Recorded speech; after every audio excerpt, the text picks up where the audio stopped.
In September 2020, 3 geneticists in Copenhagen were staring at a computer screen, waiting for data that should have been routine. Dr. Ashot Margarian, Dr. Daniel Lawson, and Dr. D. Martin Sikora had just finished sequencing DNA from a grave that every archaeologist in the world would call textbook. It was a warrior's burial in Orkney. It had the weapons of a raider, the silver of a conqueror. To the naked eye, this was a classic Viking, a Scandinavian invader who had crossed the sea to claim Scotland as his own. Except the DNA was screaming something impossible. This warrior wasn't from Scandinavia. He wasn't even slightly Norse. This Viking was a local, a Scottish boy, born and raised in the salt air of Orkney, descended from people who had lived on those islands for 5,000 years. Within hours, the team was messaging their project leader, Professor Eske Willerslev. The results weren't just an anomaly, it was burial after burial. Vikings with Pictish DNA, warriors who had never seen the fjords of Norway, yet were buried with the highest Norse honors. This is the story of how genetic science destroyed 1,000 years of assumptions. It's the story of how the most successful Vikings in history weren't Vikings at all. Chapter 1. The Ghost of Grave VK202. To understand how deep this deception goes, we have to look at Grave VK202.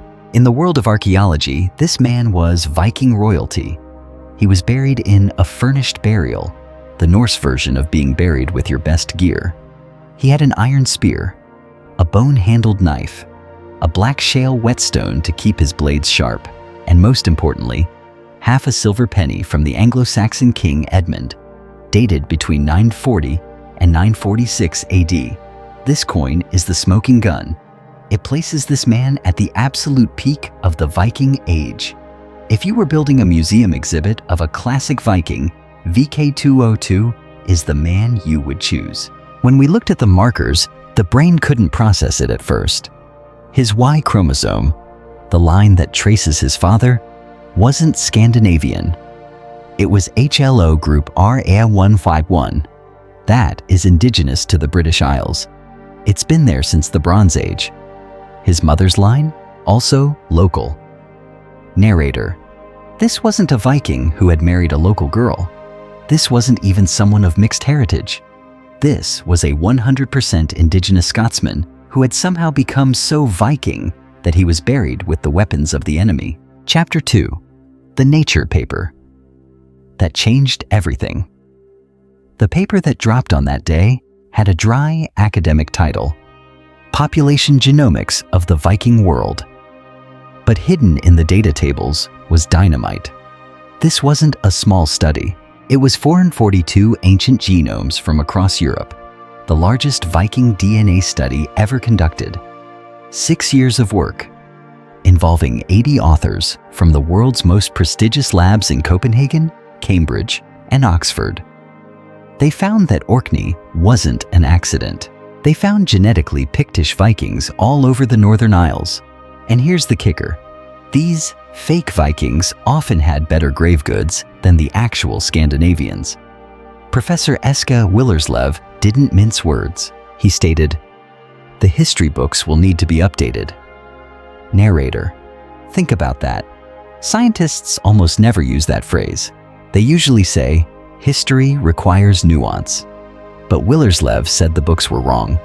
For 150 years, we've used a simple logic. If you find a Norse brooch, Vikings were here.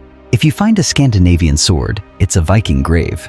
We assumed that Norse objects equaled Norse people. We were wrong. Chapter 3. The Career Path, Viking as a Brand.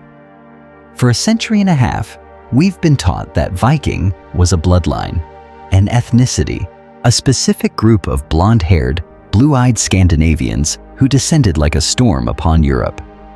But the data from Copenhagen has turned that image into ash. The DNA shows that Viking wasn't something you were born as. It was something you did. It was a career path, a survival strategy, a professional enterprise that didn't care about your genetic papers as long as you could sail, fight, and contribute to the horde. We found Vikings with Southern European ancestry. We found individuals with Asian ancestry. We even found people with Sami heritage, genetically closer to East Asians than Europeans, buried with full Viking honors in the heart of Norway. This wasn't a closed club. It was a global franchise. Imagine a Pictish boy in Orkney. He sees the Norse ships arrive. He sees their wealth, their technology, and their power. He faces a choice: resist and likely die, or adapt and join the winners. The DNA proves that thousands of local Scots chose the latter. They didn't just mix with the Vikings, they became the Vikings. Chapter 4. The Cultural Jiu-Jitsu, the Art of Disappearance. History books tell us the Picts disappeared shortly after the Vikings arrived. They vanished from the record, supposedly replaced by Norse settlers. But the DNA reveals a much more brilliant and much more cunning truth. The Picts didn't vanish. They performed the greatest disappearance act in human history. They won by appearing to lose. They conquered their conquerors by adopting their clothes, their language, and their architecture so perfectly that they fooled archaeologists for over 1,000 years. We see this in the architecture of Buckhøy, classic Viking longhouses built directly over Pictish structures. For decades, we thought this was replacement. Now we know it was renovation. The same families stayed on the same land. They just changed their brand to match the new management. This was cultural jiu-jitsu. You can't beat a Viking warband militarily. They are too strong. But you can join them, outwork them, and eventually outnumber them. By the time the Viking Age ended, most Vikings in the Northern Isles were genetically local. Chapter 5. The Global Genome, from Ukraine to Italy. The study didn't just stop in Scotland. As the researchers expanded their search to 442 genomes, the Viking world began to look less like a tribe and more like a modern metropolis. They found individuals from Italy and Ukraine buried as Norse warriors. They found evidence of gene flow from the East that predates the Viking Age by centuries. The diversity was staggering. We found people who were genetically 100% Southern European, but were culturally 100% Viking. It suggests that the Viking expansion was driven by ideas and opportunities, not just by people moving from point A to point B. This changes the very definition of the Viking expansion. It wasn't just a migration of people. It was a migration of a lifestyle. The Viking enterprise was the first true global brand of the Middle Ages. If you had the skill, the blood in your veins didn't matter. Chapter 6. The Modern Echo, 25% versus 80%. If you want to see what a real Viking colonization looks like, you look at Iceland or the Faroe Islands. In those places, the DNA of the modern population is overwhelmingly Scandinavian, often reaching 70 to 80%. It was a wholesale replacement of whatever was there before. But Orkney tells a radically different story.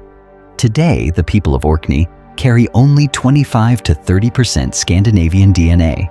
If the history books were right, if the Vikings had wiped out the Picts, that number should be double. So, where did the rest go? The answer is, they never left. The Scandinavian ancestry we do find comes mostly from a few high-status male lineages, the Earls and their inner circles. It wasn't a mass migration of farmers. It was a small group of elite managers who recruited a massive local workforce. The Vikings didn't win Orkney by killing the Picts.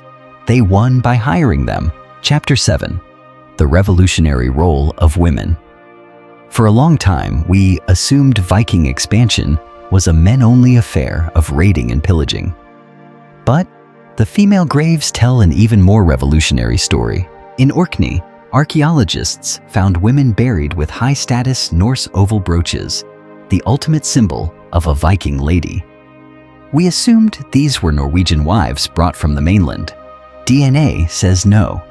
Many of these Viking women were genetically 100% Pictish. Think about the implications.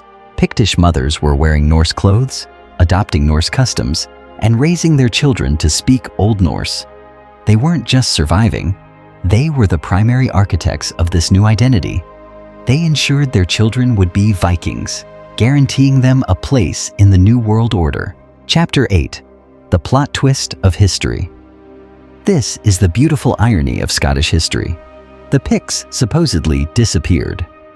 Every textbook tells the story of their mysterious vanishing act, but they didn't vanish. They transformed so successfully that we've been calling them Vikings for 1,000 years. They won by appearing to lose. They survived by seeming to disappear. They conquered their conquerors by becoming them. It's the ultimate cultural jiu-jitsu. By the time the Viking Age ended, the Vikings of Scotland weren't invaders anymore. They were the same indigenous people who had always been there, just wearing better armor and sailing faster ships. History isn't written by the victors. It's written by those who control the narrative. And for 1,000 years, these Pictish Vikings controlled the narrative so well that they fooled the world. The finale, Beyond the DNA. The DNA from Orkney forces us to accept a reality that is both uncomfortable and inspiring. Viking wasn't an ethnicity. It was an opportunity, a career, a brand. The buried Pict with the Viking sword isn't an anomaly. He is the rule we didn't know existed. He represents the human spirit's incredible ability to adapt, to shift shapes, and to survive at any cost. Only now, with 21st century technology, can we see through this 1,000-year-old disguise. The conquest was actually a conversion. The invasion was an invitation. If this investigation fascinated you, please like and subscribe. We'll keep following these genetic stories as more burials are tested across Europe. Every result could shatter another assumption. And if you're ready to discover the true story of the Picts before their magnificent transformation, their stone fortresses, their mysterious symbols, and their maritime power, check out the link in the description for the Painted People.